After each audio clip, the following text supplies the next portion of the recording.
Hi everyone! Just want to come on quick and tell you that if you haven't signed up for IWCE this year in Dallas in April, you have to sign up. The newest issue of Vision that hopefully you got has all of the classes listed, and also you can find them on the website.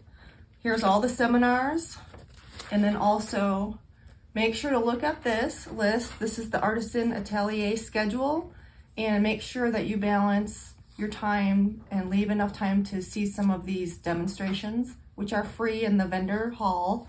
And then these are all the classes. So the first time I ever went was 2011, and this was when it was in Vegas. In 2015, this was in 2016. 2019, my husband came with me, so this is his lanyard, and this is mine from 2019. That was in Nashville. 2022 was in Florida. 2022 was in Florida, and then last year in Charlotte.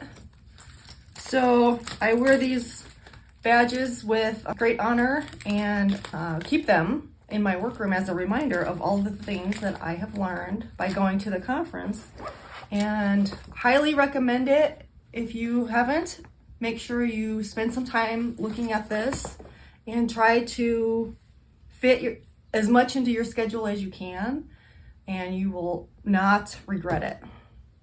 That's my little message for the day. Have a great day.